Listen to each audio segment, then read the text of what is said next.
अब हम पढ़ेंगे चैप्टर 10 इंटरनेशनल बिजनेसेस। अब इंटरनेशनल बिजनेस का मीनिंग क्या होता है अब हम ये जानेंगे। International business refer to buying and selling of goods और services beyond the geographical limits of a country.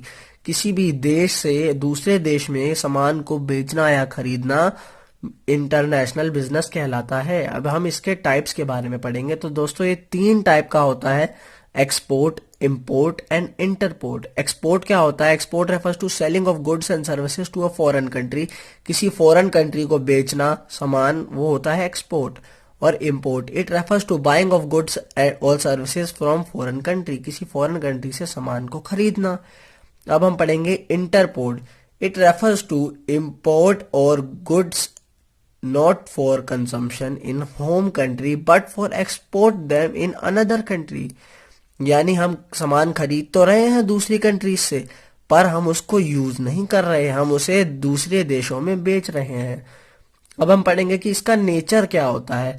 इसका नेचर होता है, it involves 2 countries for trade. हम देखो जब भी कोई इंटरनेशनल बिजनेस हो रहा है तो 2 कंट्रीज इन्वॉल्व होती है। जैसे अगर मैं एक कंट्री हूँ और आप एक कंट्री हो, हम दोनों कुछ खरीद बेच रहे हैं तो कोई बिजनेस हो रहा है, तो ये 2 कंट्रीज इन्वॉल्व हुई ना।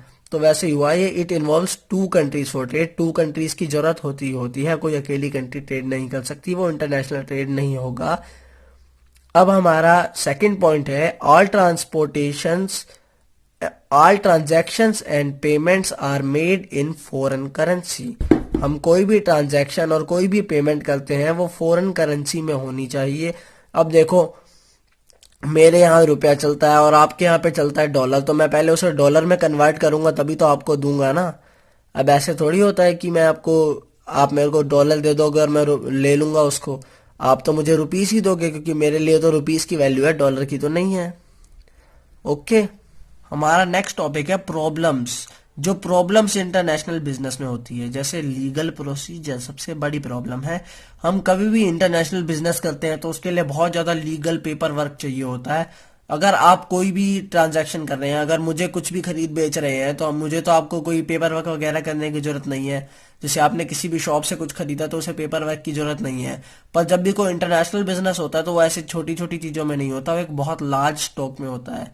लार्ज स्टॉक में होने के लिए, और दूसरी बात है कि वो बहुत ज्यादा की कंट्रीज की बाउंड्रीज के बीच में होता है, 2 कंट्रीज के बीच में होता है, इसीलिए वहां पे बहुत ज्यादा लीगल पेपर वर्क होता है। इसलिए लीगल पेपर वर्क भी एक सबसे बड़ी प्रॉब्लम है।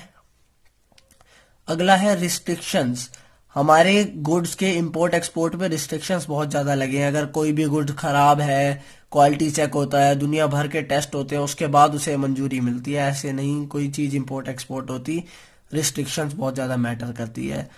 और अगला है हाई रिस्क। हम जब भी कोई चीज इंटरनेशनल बेसिस पे ट्रांसपोर्ट कर रहे हैं तो उसमें हाई रिस्क होता है, उसके डैमेज होने का, कुछ भी होने का, खराब होने का। जैसे अगर हम कोई भी चीज की शिपिंग कर रहे हैं तो शिप में भी कोई लॉस हो सकता है, इसलिए शिप की मैराइन इंश्योरेंस कराई जाती है। अगला है डिफरेंट लैंग्वेजेस। जब भी आप किसी दूसरी कंट्री में अपनी कोई चीज बेचेंगे तो आपको सबसे बड़ी बात है कि वहां के लोगों से कम्युनिकेट करना पड़ेगा, और कम्युनिकेट करने के लिए आपको वहां की लैंग्वेज आनी चाहिए। इसीलिए डिफरेंट लैंग्वेजेस बहुत ज्यादा वेरी कर जाती है, और इसलिए डिफरेंट लैंग्वेज भी एक प्रॉब्लम है। और अगला है फॉरेन करेंसी। फॉरेन करेंसी का मतलब होता है कि आप, जैसे मैंने आपको पिछले पॉइंट में बताया था कि फॉरेन करेंसी बहुत ज्यादा मैटर कर जाती है। अगर आप मेरे को कोई चीज दे रहे हो, अगर आपकी करेंसी यूएस डॉलर है और मेरी करेंसी है रुपीज, तो मैं तो रुपीज में ही लूंगा ना। इसीलिए फॉरेन करेंसी भी डिफर कर जाती है। हमारा अगला टॉपिक है रीजंस ऑफ इंटरनेशनल बिजनेसेस। हम इंटरनेशनल बिजनेस क्यों करते हैं। अब कोई भी कंट्री है, एक फर्स्ट पॉइंट है, a country can not produce equally well and cheaper all needs. एक कंट्री सारी जरूरतों को चीपर और अच्छे से प्रोड्यूस नहीं कर सकती, क्योंकि किसी भी कंट्री के पास सेम रिसोर्सेज नहीं होते, और हर कंट्री सेम कॉस्ट में सेम चीज प्रोड्यूस नहीं कर सकती। इसीलिए दूसरी कंट्री से इंपोर्ट किया जाता है। कि अगर मान लो कि मेरे को कोई चीज मिल रही है, वो है 5 रुपए की, और अगर आप उसे ही 6 रुपए में ला रहे हो तो वो तो नुकसान ही है ना, आप तो फिर 5 रुपए वाली खरीदोगे।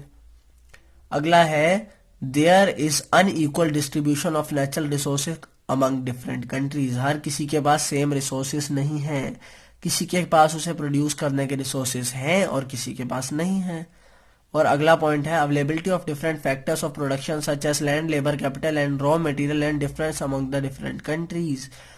हर कंट्रीज के पास वही पॉइंट है, लैंड, लेबर और सब कुछ सेम नहीं है। कोई कंट्री है वो किसी चीज को प्रोड्यूस नहीं कर सकती, उसके पास मान लो कि किसी कंट्री है उसके पास आलू उगाने के लिए जमीन नहीं है, पर आपके पास जमीन है उतनी, तो आप आलू उगा सकते हैं और वो आपसे आलू खरीद सकती है। अब है difference in labour productivity and production cost due to socio economic, geographical and political reasons. अब हमारी इसमें है कि कॉस्ट मैटर कर जाती है, कॉस्ट ऑफ प्रोडक्शन कितनी होती है, हमारी labour productivity, cost of production और सोशल इकोनॉमिक फैक्टर। अब ये सारे हमारे डिफर करते हैं social economic factor, geographical limits and political reasons पे। अब देखो हमारी सोशल इकोनॉमी कैसी है कि यानी लोग यहाँ पे कितने अमीर है उस हिसाब से भी रेट डिसाइड होता है। और जियोग्राफिकल लिमिट यानी हमारे यहाँ की स्थान कैसा है, जगह कैसी है कि उसमें ट्रांसपोर्ट करना आसान है नहीं। और अगला है पॉलिटिकल रीजंस, कितना पेपर वर्क होता है और कितना सब कुछ होता है, कितनी मान्यता वगैरह, टेस्ट वेस्ट पास कराने पड़ते हैं, सब रीजंस होते हैं। और कितने टैक्स वगैरह लग जाते हैं, इसीलिए पॉलिटिकल रीजन भी एक पॉइंट है। Each country find it advantages to produce those goods which they can produce more cheaper than other country। अब हर एक कंट्री के लिए ये एडवांटेज है कि वो ऐसे गुड्स प्रोड्यूस करे जो दूसरी कंट्री से वो सस्ते बना सकते हैं, क्योंकि वो उनके लिए फॉरेन एक्सचेंज यानी फॉरेन करेंसी लाएगी। किसी भी कंट्री का मेन पर्पस होता है टू अर्न फॉरेन एक्सचेंज। कोई भी कंट्री अगर अपनी वैल्यू बढ़ाना चाहती है, अपनी करेंसी की वैल्यू बढ़ाना चाहती है, तो उसकी करेंसी की वैल्यू तभी बढ़ेगी जब उसकी करेंसी की डिमांड होगी मार्केट में। और वो मार्केट में डिमांड कैसे होगी, जब वो कंट्रीज के गुड्स चीपर होंगे दूसरी कंट्री के मुकाबले। फ्रेंड्स, हमारा अगला टॉपिक है international business versus domestic business. इसका हमारा पहला पॉइंट है nationality of buyers and sellers, यानी किसी भी बायर एंड सेलर की राष्ट्रीयता, की वो कौन से देश से बिलोंग करता है।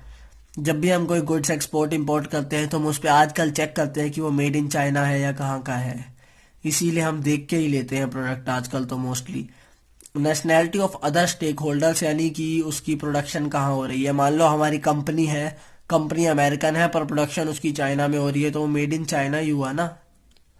और फिर आएगा mobility of factors of production, कि हमारे फैक्टर्स ऑफ प्रोडक्शन कैसे है, कि वो सस्ते में प्रोड्यूस हो रहा है, महंगे में प्रोड्यूस हो रहा है। कस्टमर हेट्रोजेनिसिटी अक्रॉस मार्केट, की कस्टमर हमारे मार्केट में कैसे आ रहे हैं।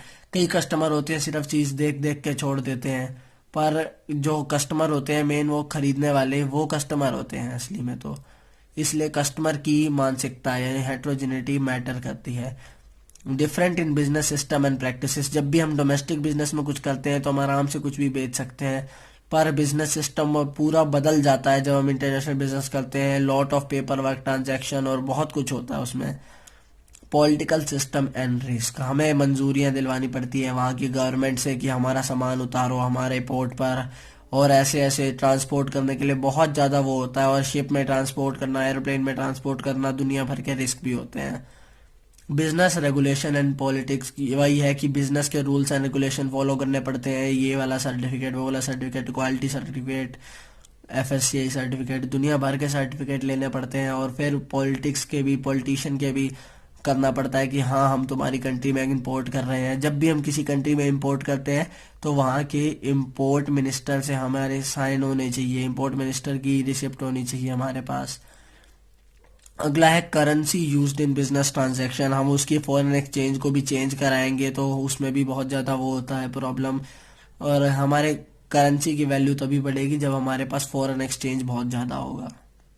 फ्रेंड्स, हमारा अगला टॉपिक है बेनिफिट्स ऑफ इंटरनेशनल बिजनेस, फायदे क्या होते हैं इंटरनेशनल बिजनेस के नेशन और फर्म को। अब हमारे नेशन को 4 फायदे होते हैं और फर्म को 5 फायदे होते हैं। नेशन का क्या फायदा है, earning of foreign exchange more efficient, earning of foreign exchange की फॉरेन एक्सचेंज आ रहा है नेशन में। और more efficient use of resources, resources का अच्छे से यूज हो रहा है। अगला पॉइंट है improving growth prospectus and employment potential, हमारे यहाँ पे ग्रोथ हो रही है पीपल की और सिटीजन्स की, इकोनॉमी की ग्रोथ हो रही है और एम्प्लॉयमेंट मिल रही है। सबसे बड़ी बात जो इंडिया में सबसे बड़ा टॉपिक रहा है एम्प्लॉयमेंट, और लोगों को एम्प्लॉयमेंट मिल रहा है। इंक्रीज स्टैंडर्ड ऑफ लिविंग, जब हमारे यहाँ पे लोग अच्छी अच्छी चीजें सस्ती चीजों में खरीद लेंगे तो उनका स्टैंडर्ड ऑफ लिविंग इंक्रीज हो जाएगा, वो एक अच्छे से जीवन व्यतीत कर पाएंगे।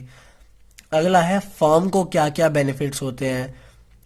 प्रोस्पेक्टस ऑफ हायर प्रॉफिट, हम किसी भी फर्म को या कंपनी को चलाते हैं तो कंपनी का बस एक मोटिव होता है to earn much higher profit. तो ये है कि ये प्रॉफिट अर्न होता है हायर, क्योंकि जब हम अपने देश में कुछ बेच रहे हैं तो हम सस्ता बेचेंगे, और जब किसी दूसरे देश में बेच रहे हैं तो उसकी वैल्यू बढ़ जाती है और गुडविल भी इंक्रीज होती है कंपनी की। इंक्रीज कैपेसिटी ऑफ यूटिलाइजेशन, अगर हम प्रोड्यूस करते हैं और चीज स्टॉक में रख देते हैं तो वो फायदा नहीं है, जबकि साथ के साथ हमें वो प्रोडक्टिव ना हो। अब मान लो आपने आईफोन 11 प्रोड्यूस कर दिया पर आपने तुरंत आईफोन 12 रिलीज कर दिया है, तो आप क्या करोगे? आईफोन 11 को तो कोई पूछेगा ही नहीं, आईफोन 12 को ही पूछेंगे ना। तो इसलिए वो आईफोन 11 का तो स्टॉक रह जाएगा, इसीलिए उसकी यूटिलाइजेशन भी प्रॉपर हो जाती है। और अगला है प्रोस्पेक्टस ऑफ ग्रोथ, की कंपनी की ग्रोथ हो रही है, कंपनी वर्ल्ड वाइड फैल रही है, उसका नेम फेम हो रहा है। Out from intense competition in domestic market, कि ये है कि डोमेस्टिक मार्केट तो बहुत छोटा सा है और उसमें कोई कंपटीशन ही नहीं है, और वर्ल्ड मार्केट में वो कंपटीशन में एंटर हो जाएगा। और इम्प्रूव बिजनेस विजन, बिजनेस को एक नेक्स्ट लेवल पे ले जाता है बिजनेस विजन को, और बिजनेस में बहुत ज्यादा प्रॉफिट अर्न करता है इंटरनेशनल। फ्रेंड्स, अगर आपको हमारी ये वीडियो अच्छी लगी हो तो प्लीज इसे लाइक शेयर और सब्सक्राइब जरूर करें।